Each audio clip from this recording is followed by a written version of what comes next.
दुनिया कहती है शिव शंकर एक है। शिव शंकर एक है तो दो नाम क्यों रखे गए? शिव माने कल्याणकारी, शंकर माना संहारकारी। एक होता तो एक ही काम पक्का करेगा ना।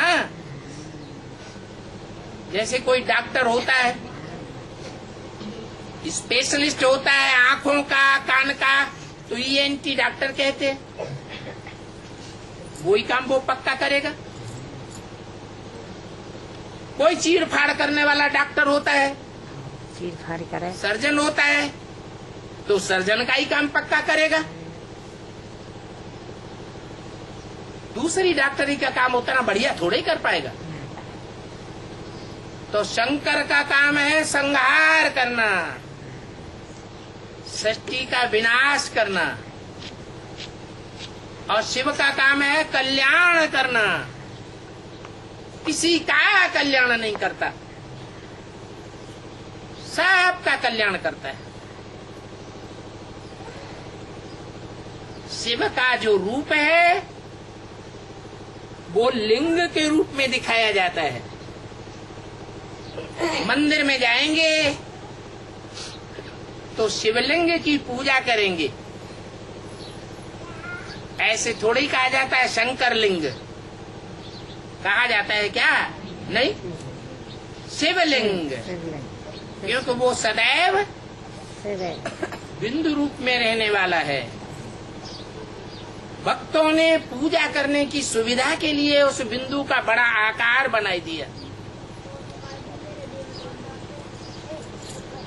वो देह कभी धारण नहीं करता है। शंकर को तो अपनी देह होती है। पुराने मंदिर में चले जाओ, शिवलिंग बीच में होगा और आसपास सभी देवताओं की मूर्तियां रखी होंगी। उन मूर्तियों के बीच में शंकर का भी चित्र रखा होगा, मूर्ति रखी होगी। इससे साबित होता है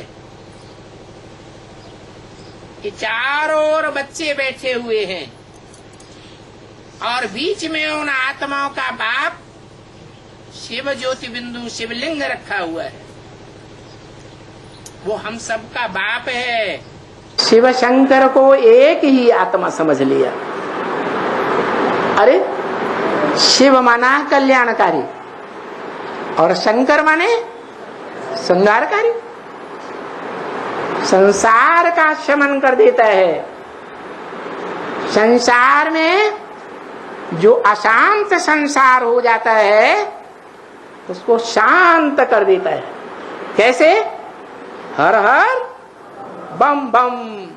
शंकर को त्रिनेत्रधारी दिखाते हैं।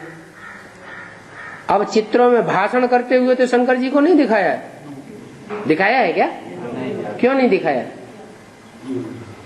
है? क्या शंकर में शिव नहीं आते हैं क्या?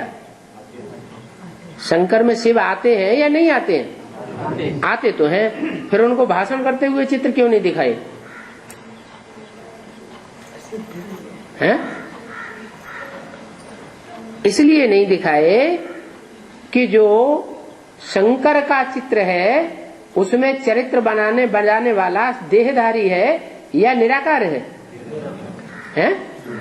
वो तो निराकार पार्ट बजाता है ज्ञान सुनाने का, और ज्ञान भी सुनाता है तो गुप्त बन करके सुनाता है या संसार में प्रत्यक्ष होकर के ज्ञान सुनाता है? हैं? गुप्त होकर के ज्ञान सुनाता है। इसलिए वो कोई समझ ही नहीं सकता। जब संसार में प्रत्यक्ष हो जाता है तो वानप्रस्थी हो जाता है। वानप्रस्थी हो जाना माने भाषण देने का काम बंद हो जाता है, क्लैरिफिकेशन देने का काम खलास हो जाता है। इसलिए शंकर के जटाओं में जो गंगा दिखाई जाती है उसका मतलब यह है कि गंगा जब अंत में निकली है तो इतनी गंगा ने सेवा की है, इतनी आत्माओं को श्रेष्ठ बनाया है, अंतिम स्टेज में पहुंचाया है, पुरुषार्थ की अंतिम स्टेज में, कि वो आत्माएं जो हैं वो भगवान के नजदीक पहुंचने वाली बन गई, पवित्र बन गई। इसलिए जटाओं में कन्या का चित्र दिखाते हैं। कि कोई कन्या है गंगा के रूप में जो सेवा का बहुत बड़ा पार्ट बजाती है। पार्वती को भी इतना बड़ा पार्ट बजाते हुए नहीं दिखाते हैं सेवा का। गंगा का गायन है, पतित पावनी गंगा। शिव के शंकर की कोई वैल्यू नहीं। शिव है तो कल्याणकारी है, नहीं तो 63 जन्म में कल्याणकारी बन जाता। कल्याणकारी जब बोलेंगे तो हम तो शिव को देखेंगे, हम काहे के लिए शंकर को देखेंगे? हम नाम भी नहीं लेंगे कि शंकर हमें मुरली सुनाता है, कि शंकर हमारा कल्याण करता है, कि शंकर का हम संग करते हैं। हमें कौन दिखाई पड़े? शिव बाबा, शिव बाबा, शिव बाबा। हाँ जी, साकार में ही शिव बाबा। ब्रह्मा कुमारियों की भाषा, तुम अपनी भाषा जब तुम्हारे अंदर बदल जाएगा तो तुम्हारे बाहर भी बदल जाएगा। अभी तुम्हारा अंदर ही दिखाई पड़ता है कि तुम किसको देखते हो, साकार को देखते हो सिर्फ, या निराकार को देखते हो, या दोनों को देखते हो। तो बात बदल गई ना फिर। ब्रह्मा कुमारियां साकार में निराकार को कहाँ देखती हैं? शंकर शरीरधारी है और शिव बाबा निराकारी है। शंकर अलग आत्मा है। जिन्होंने आत्मा को अलग अलग करके देखा है, देह के आधार पर नहीं देखा है, ये आत्मिक रूप में दोनों आत्माएं अलग अलग हैं। एक आत्मा जिसका नाम ही शिव है, मेरी बिंदी का ही नाम शिव है, और दूसरी दुनिया में कोई आत्मा नहीं है जिसकी आत्मा का नाम हो। शंकर का भी नाम शरीर के ऊपर है, या आत्मा का नाम शंकर है? शरीर का नाम शंकर है। सदा शिव निराकारी, निर्विकारी, निरहंकारी, सदा रहने वाला, जो अभुक्ता है, अकर्ता है, अजन्मा है, अचिंत्य है, चिंतन भी नहीं कर सकते, इतना सूक्ष्म है। गीता में भी तो लिखा अणुणीयान समनुस्मरित, अणु से भी अणु, अणु से भी अणु के अनेक भाग करते जाओ तो उनसे भी अणु है। उसका तो उन मनुष्यों की गीता में भी ये गायन है, एक शब्द दिया हुआ है, प्रवेश तुम, मैं प्रवेश करने योग्य हूँ। जब प्रेत आत्माएं प्रवेश कर सकती हैं, देव आत्माएं मनुष्यों में प्रवेश कर सकती हैं, तो क्या परमात्मा नहीं प्रवेश कर सकता? जब सुप्रीम सोल बाप जो जन्म मरण के चक्र से न्यारा है, वो उनमें प्रवेश करता है, उनमें प्रवेश करके सारी मनुष्य सृष्टि का, जगत का गुरु बनता है। वो आकर के बताता है, बता रहा है कि तुम सब आत्माएं, मनुष्य आत्माएं ज्योति बिंदु हो, तुम्हारा मैं बाप भी ज्योति बिंदु हूँ। मंदिरों में तुमने मेरी यादगार भी बनाई हुई है। कौन सी यादगार है? उस ज्योति बिंदु का ही बड़ा आकार शिवलिंग बनाया हुआ है। वो शिवलिंग सिर्फ भारतवर्ष में ही नहीं मान्यता प्राप्त है, विदेशों में भी जो खुदाइयां हुई हैं, उन खुदाइयों में वो शिवलिंग मिलता है। उसमें कहीं कहीं मुख भी दिखाए जाते हैं, क्योंकि वो आकर के ज्ञान सुनाता है। मुख से ही ज्ञान सुनाएगा, कोई में प्रवेश करके ही ज्ञान सुनाएगा। वो एक ही आत्मा है जिसे अंग्रेज लोग कहते हैं सुप्रीम गॉड फादर, या सुपरमेसी वाला फादर, जिसका कोई फादर नहीं। हिंदुओं में उसे कहते हैं शिव, मुसलमानों में उसे कहते हैं खुदा, क्योंकि वो खुद ही आता है इस षष्ठी रूपी रंगमंच पर। अणोअणीयांसम अनुस्मरेत्य, क्या जो अणु से भी अणु अति सूक्ष्म है, ऐसी छोटी बिंदी। क्या बिंदु की लंबाई चौड़ाई होती है क्या? नहीं होती है ना। कितना भी छोटे से छोटा बनाते जाओ। तुम आदिदेव है, पुरुष है, पुराण है, तुमस्य जगतस्य परम निधानम। इस जगत का परम निधान, परम आश्रय तुम हो। कौन है? वो ऊपर वाला जो निराकार निरंजन है, सदैव ऊपर रहता है, सिर्फ कलयुग के अंत में सृष्टि पर आता है मुकर्रर रथ में। वो तो इस जगत का आधार नहीं है, सदैव आधार नहीं है। वो सिर्फ संगम युग में आता है। सदैव आधार वो है जिसकी हर धर्म में मान्यता है। हर धर्म के लोग सृष्टि के पहले पुरुष आदम को इस्लामी मुसलमान मानते हैं, एडम को क्रिश्चियंस मानते हैं। इस मनुष्यों की दुनिया में 250 करोड़ क्रिश्चियंस हैं जो एडम को आदि पुरुष मानते हैं। हिंदुओं में आदि देव कहा जाता है, जैनियों में आदिनाथ कहा जाता है।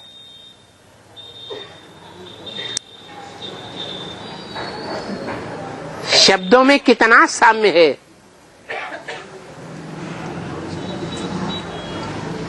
उस सृष्टि के आदि पुरुष में ही परम पिता परमात्मा निरंजन निराकार शिव प्रवेश करते हैं। शिव वो आत्मा है जो जन्म मरण के चक्र में आती ही नहीं कभी। हम और आप जन्म मरण के चक्र में आ रहे हैं, शरीर छोड़ रहे हैं, फिर शरीर ले रहे हैं, फिर शरीर छोड़ रहे हैं, फिर शरीर ले रहे हैं। लेकिन वो आत्मा ऐसी है शिव जो कभी भी जन्म मरण के चक्र में नहीं आती। वो भी अगर जन्म मरण के चक्र में आ जाए तो हमको छुड़ाने वाला कोई नहीं। तो शिव आत्मा अलग है और शंकर की आत्मा अलग है। शिव है परमपिता परमात्मा और शंकर है देवता। 33 करोड़ देवताओं में सबसे ऊंची से ऊंची कोटि का देवता है शंकर। तो एक है साकार और एक है निराकार। वेदों में भी वो ऋचाएं आई है। ऋग्वेद में ये आया है, द्वा सुपर्णा सुयजा सखाया समानम वृक्षम अविशस्व जाते।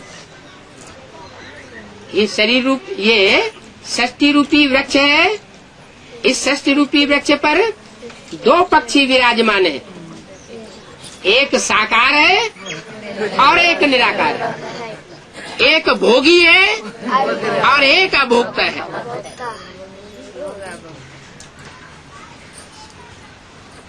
है एक ही शरीर। एक ही शरीर में 2 प्रकार की आत्माएं कार्य करती है। शिव को परम पिता कहेंगे, परम आत्मा तब कहें जब आत्माओं के बीच में परम पार्ट बजाए। उसकी आत्माओं से भेंट नहीं की जा सकती। शिव ज्योति बिंदु का नाम है। सुप्रीम सोल जो जन्म मरण के चक्र से न्यारा है, उसका अन्य आत्माओं से तालमेल नहीं बैठाया जा सकता। इसलिए उसकी सुपरमेसी भी किसी के साथ नहीं है। उस जैसा पार्ट कोई नहीं बजाता, इसलिए सुप्रीम सोल कहा जाता है। बाकी ये 500-700 करोड़ आत्माओं के बीच में जो सुपरमेसी का पार्ट बजाता है, हीरो पार्ट बजाता है, वो परम आत्मा कहा जाता है।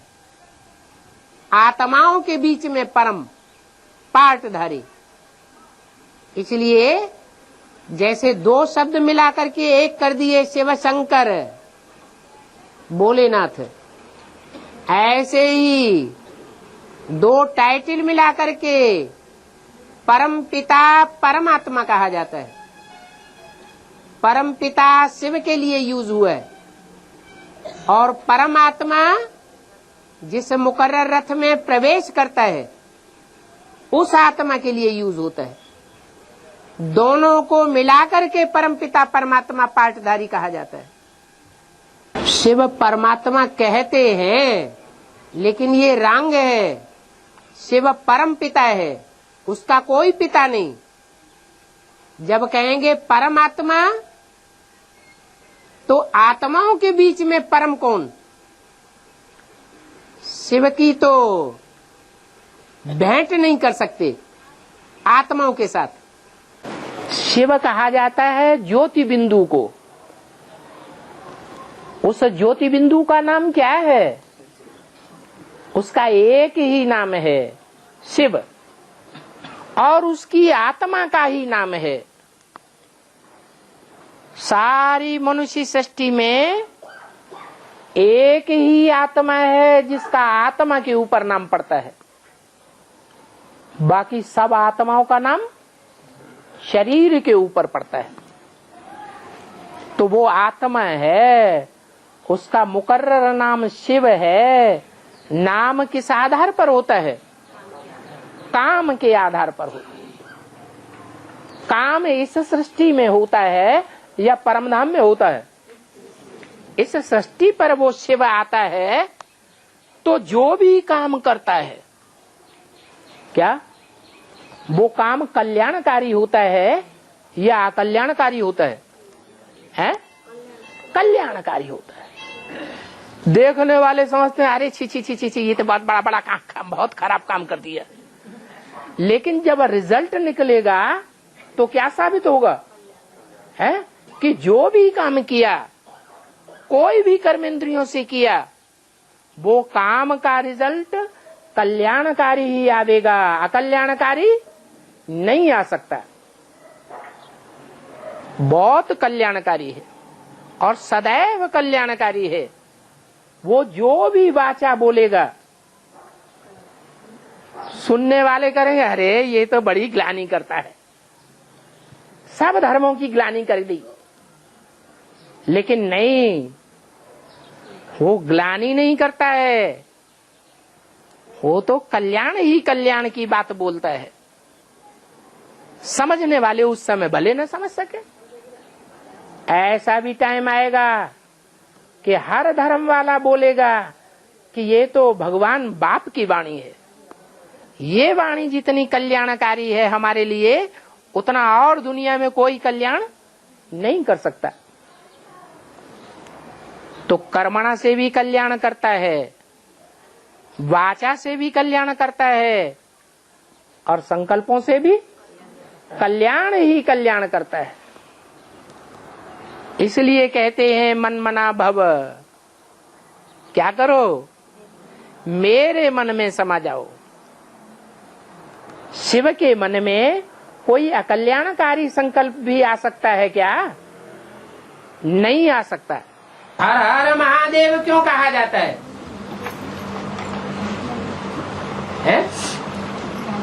पापों को हरने वाला महादेव को क्यों कहा जाता है? बाप जवाब देते हैं कि हर हर महादेव वह भी मैं ही हूँ। पाप काटने वाला शंकर नहीं है।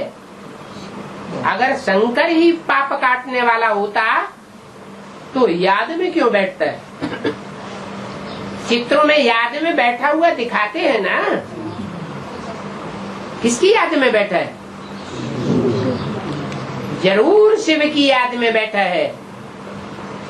इसलिए जो पुराने पुराने शिव के मंदिर हैं उनमें बीच में शिव की यादगार शिवलिंग दिखाते हैं और बाजू में चारों ओर देवताओं की मूर्तियां दिखाते हैं।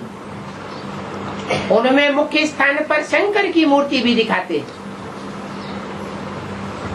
ध्यान मग्न किसकी याद में बैठी है?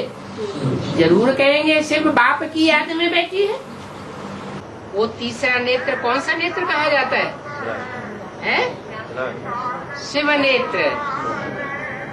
वो शिव नेत्र हमारे तुम्हारी आंखों की तरह सीधा सीधा ऐसा नहीं होता है। कैसा होता है? नहीं, खड़ा हुआ। देखा है ध्यान से? क्यों खड़ा हुआ दिखाते हैं? क्योंकि वो सदैव ही 24 आवर्स आत्मिक स्टेज में खड़ा रहता है। कौन? शिव या शंकर? शिव नेत्र। बाकी सभी देवताओं को अपने अपने नेत्र होते हैं। ब्रह्मा को भी अपने नेत्र हैं, विष्णु को भी अपने नेत्र हैं, ऐसे ही शंकर को भी अपने नेत्र हैं। लेकिन वो सदैव खड़े हुए नहीं है। माने आत्मिक स्थिति में लगातार कोई खड़ा रह सके, वो सदा काल कोई नहीं होता। एक शिव नेत्र ही है। तो ये पहला भेद ये हुआ कि शिव आत्मिक स्टेज में रहने वाला है सदा काल, इसलिए सदा शिव कहा जाता है। और जो भी देवताएं हैं वो सदा शिव नहीं हो सकते। कुछ न कुछ भेद होगा। लेकिन एक देवता ऐसा है जो पूरा तादाद में शिव के साथ स्थापन कर लेता है, ऐसा पुरुषार्थ करता है। पुरुषार्थ कौन सा है? देवताएं कौन सा पुरुषार्थ करते होंगे? अच्छा, असुर कौन सा पुरुषार्थ करते होंगे? चाहे देवता हो चाहे असुर हो, सबने एक परमात्मा को याद करने का ही पुरुषार्थ किया है। आत्मिक स्थिति में रहते हुए उस परमात्मा को सभी ने याद किया है। ये तपस्या तो सभी ने की है। तो ये जो तपस्या है, उस तपस्या में एक मूर्ति 33 करोड़ देवताओं के बीच में सबसे तीखी जाती है। कौन सी मूर्ति? शंकर की मूर्ति। इसलिए शिव और ब्रह्मा को मिला के एक नहीं कर दिया, शिव और विष्णु को मिला के एक नहीं कर दिया।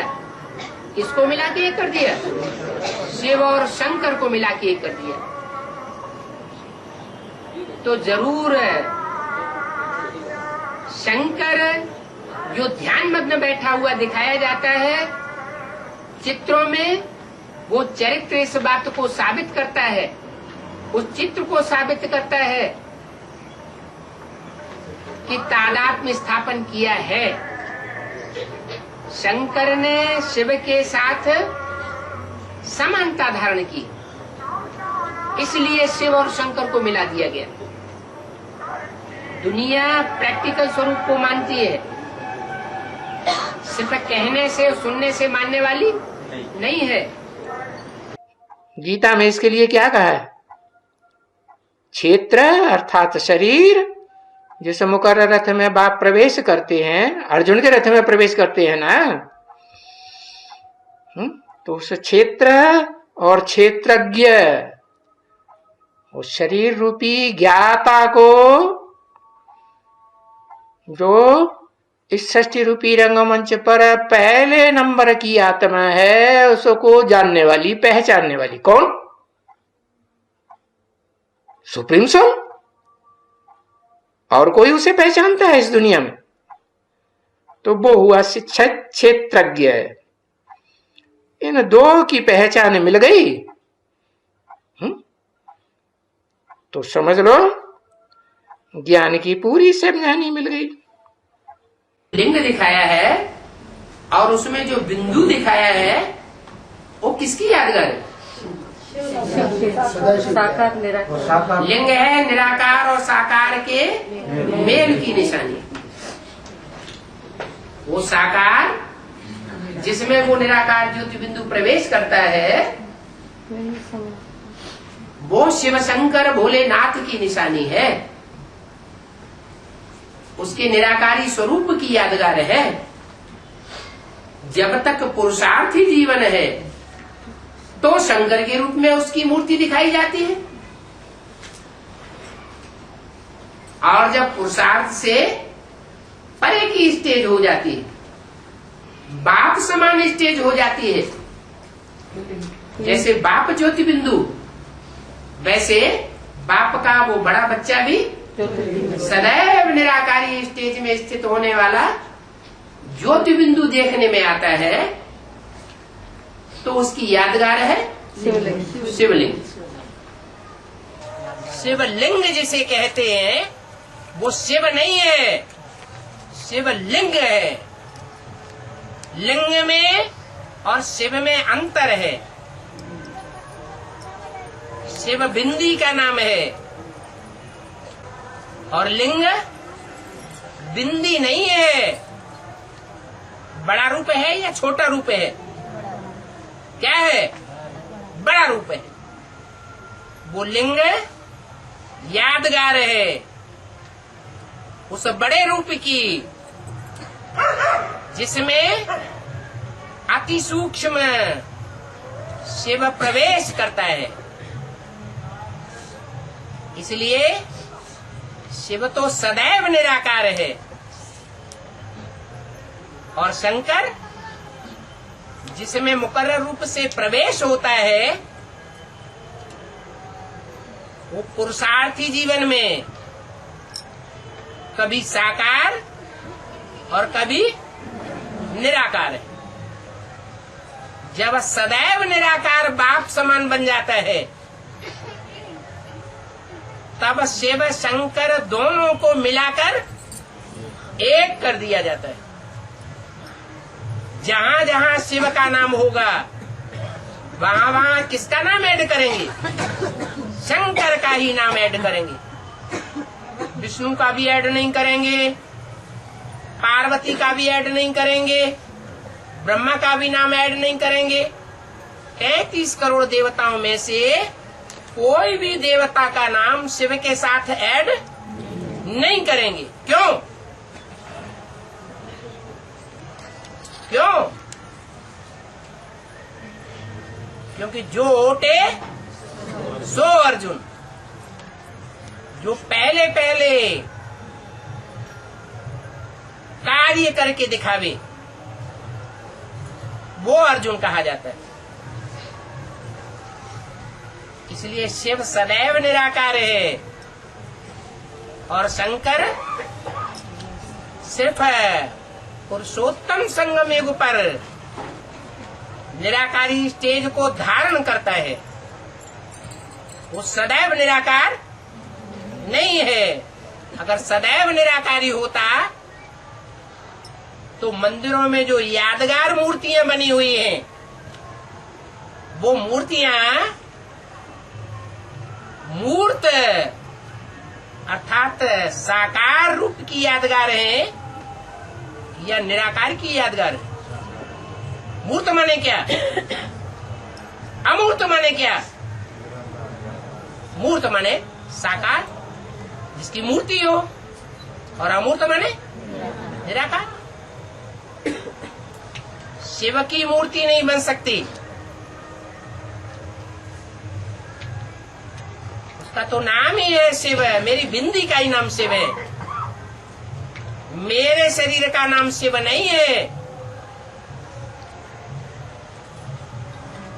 जब शरीर में प्रवेश करते हैं तो नाम बदल जाता है। कि बाप समान स्टेज को धारण करने वाला पहली पुरुषार्थी आत्मा जो निकलती है, उसका नाम भक्ति मार्ग में शिव के साथ जोड़ दिया गया। इसलिए भक्ति मार्ग में शिव शंकर मिलाकर एक कर दिया गया।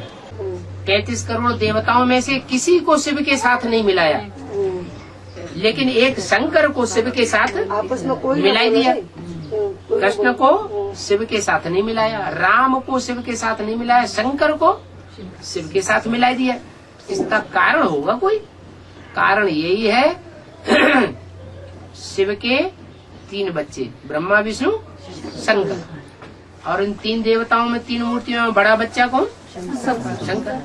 33 करोड़ देवताओं में 3 मूर्तियां बड़ी, ब्रह्मा विष्णु शंकर, और उन 3 मूर्तियों में भी शंकर बड़ा बच्चा। तो गॉड इज वन, तो बाप का बच्चा भी वन ही होगा।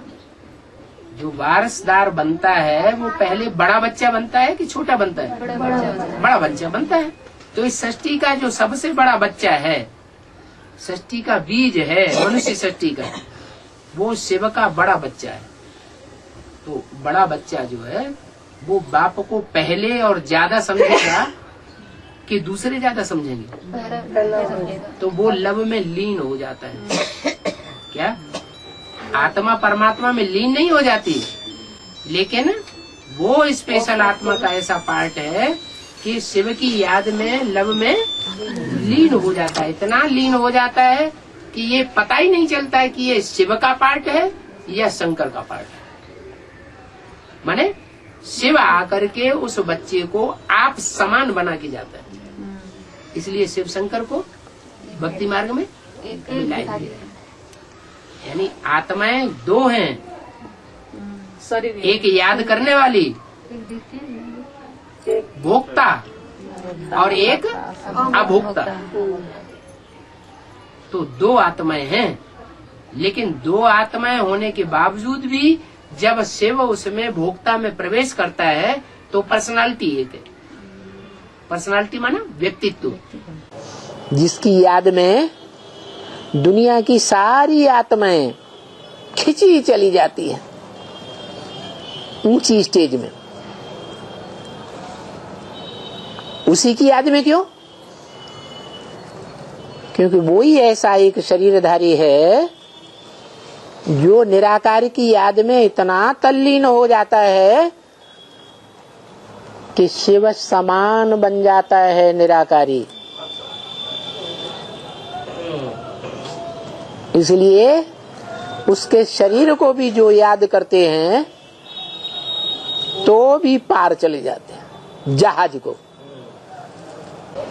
उसको रामायण में नाम दिया है शिव का धनुष। धनुष कहो, चाप कहो, मुकर्रर रथ कहो, किसका रथ है? उसको आकुपाई किसने किया? शिव ने। तो शिव का धनुष हुआ ना। हिंदू लोग कहते हैं शंकर चाप जहाज।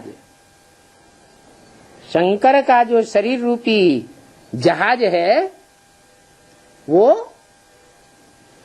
कैसा जहाज है? ढेरों नवैया उसका आधार लेकर के चलती हैं।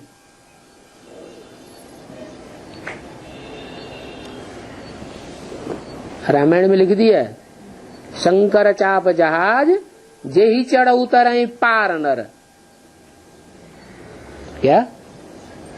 नर माना मनुष्य, नर जिन्होंने इस दुनिया को नरक बनाया वो खुद इस जहाज के ऊपर आधार ले लेते हैं तो इस संसार सागर से पार हो जाते हैं।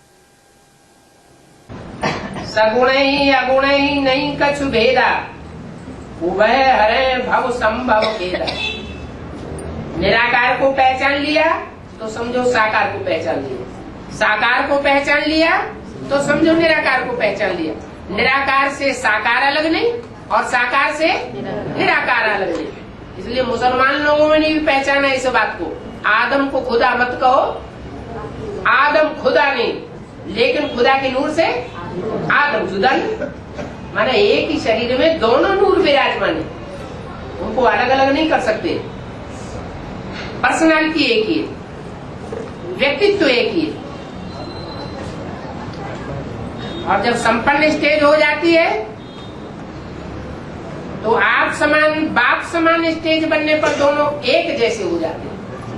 लाल पत्थर के लिंग में हीरा जड़ा हुआ था बीच में, वो बीच में हीरा कौन था? सुप्रीम सोल था। और लिंग बड़ा रूप साकार की यादगार था। जो साकार की यादगार बनाया गया वो गीता में वर्णित क्या है?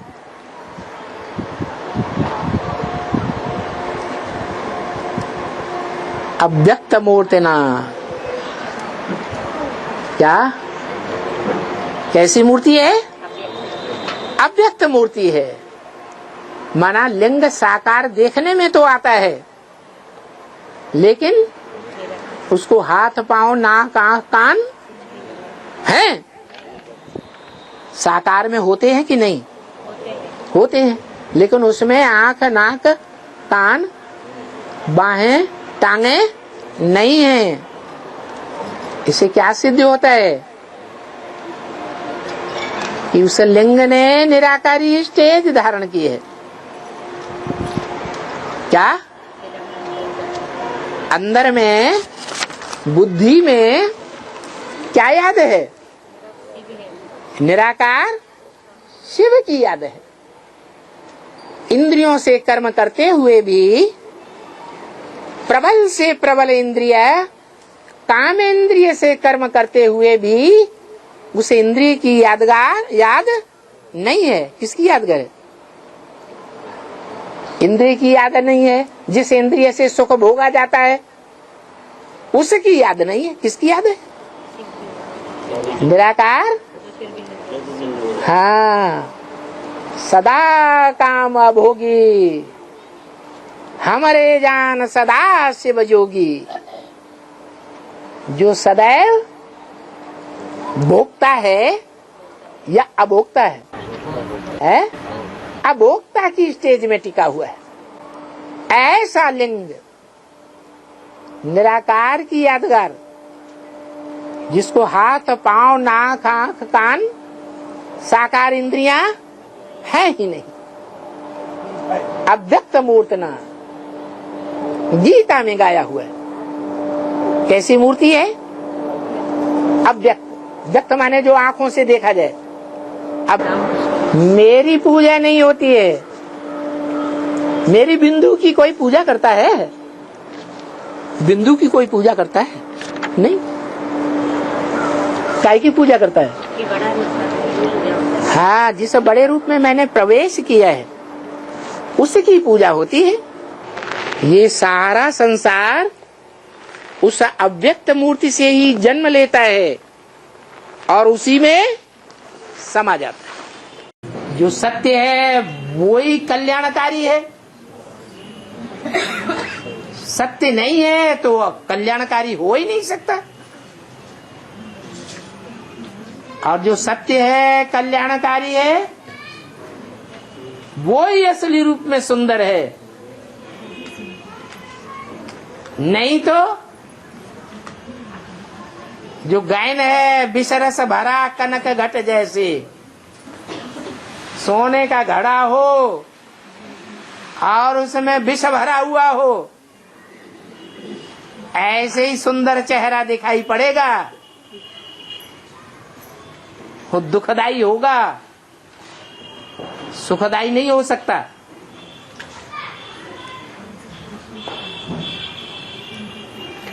तो सुंदरता को बाद में रखा है।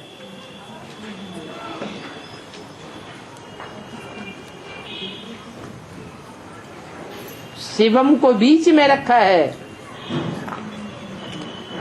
और सबसे पहले सत्यम, सत्य ही शिव है। अगर सत्य नहीं है तो शिव नहीं है। और जो कल्याणकारी नहीं है अकल्याणकारी साबित होता है, वो सत्य भी नहीं है। सत्य सदाकाल के लिए होता है, असत्य अल्पकाल के लिए होता है। एक ही है जो इस संसार में प्रैक्टिकल पार्ट बजाकर सत्यम शिवम सुंदरम साबित होता है।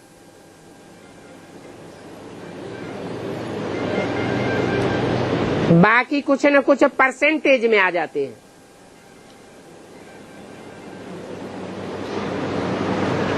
हर हालात में, हर तौर तरीके से कल्याणकारी साबित नहीं होते। वो एक ऐसा है जो हर हालात में, हर प्रकार के तौर तरीके से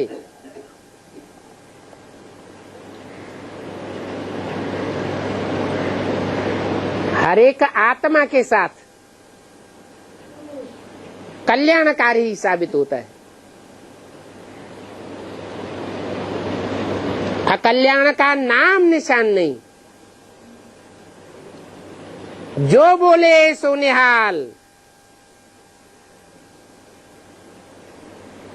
सिख लोगों ने सच्चाई को जास्ती समझा, लेकिन बाद में समझा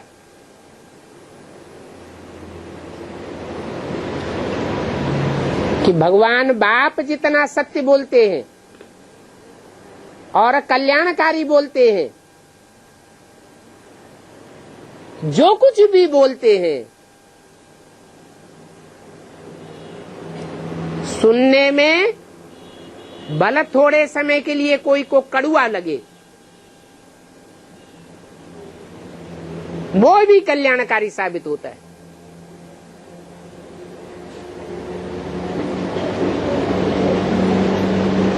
जो भी करते हैं, क्योंकि करण करावनहार भी है, खुद भी करके दिखाता है और बच्चों से भी कराता है। तो जो भी करते हैं कल्याणकारी ही करते हैं।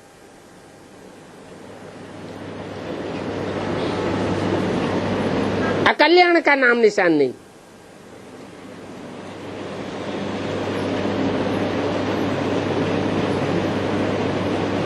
सच्चा खाना,